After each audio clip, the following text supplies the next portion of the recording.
Hey everybody, Carl here from Apt. We're in the LG booth at CES 2025. We've got Greg here. He's going to show us a really amazing new monitor from LG, the LG UltraGear OLED. Explain a little bit about, we got a demonstration before. This thing's really cool. Yeah, this thing is amazing. This is a 45-inch OLED, 21:9 aspect ratio, so it's wider than your typical 16:9, which is great for gaming because we have two eyes that are in a horizontal plane. We are more attuned to what's going on horizontally, so this gives us a bigger field of view.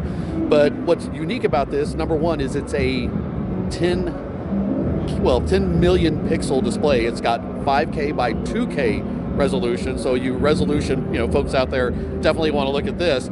But it's a bendable monitor. It actually has variable curvature available.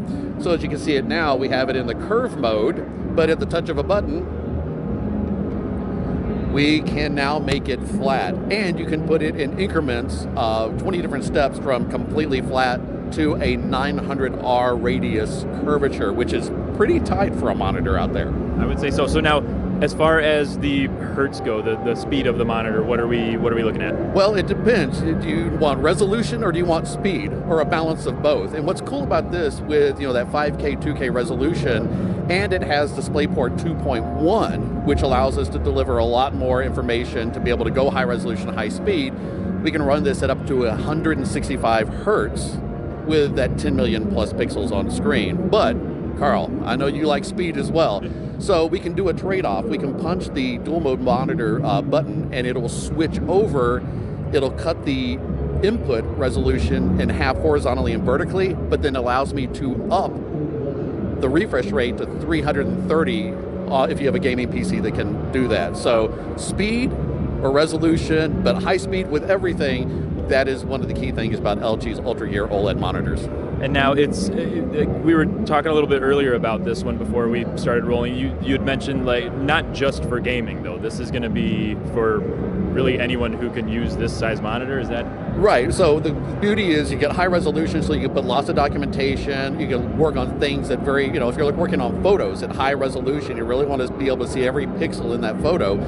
A larger monitor with high resolution is a great solution for that. And because it's OLED, you get perfect black, so if you're doing video editing, if you're doing graphic work, if you're doing photo editing, OLED is a perfect platform to do that. And this is taking technology that we've seen in our OLED TVs, so things like micro lens array, and with OLED being able to produce 99% approximately of the color space, which is perfect again for video, your photo editing and whatnot. So if you're doing graphic work, just want a really large screen, heck, I think it's the perfect monitor for anybody that's willing to buy it this year. And you also mentioned it's got a couple more tricks up its sleeve. One, it's super bright. I don't know if the camera's going to pick it up all that well. It's a super bright monitor. But then you had mentioned this has WebOS built into it as well. Not on this series. Not yes. WebOS, but does it have smart features built in? Not on this. Not on this one. Okay.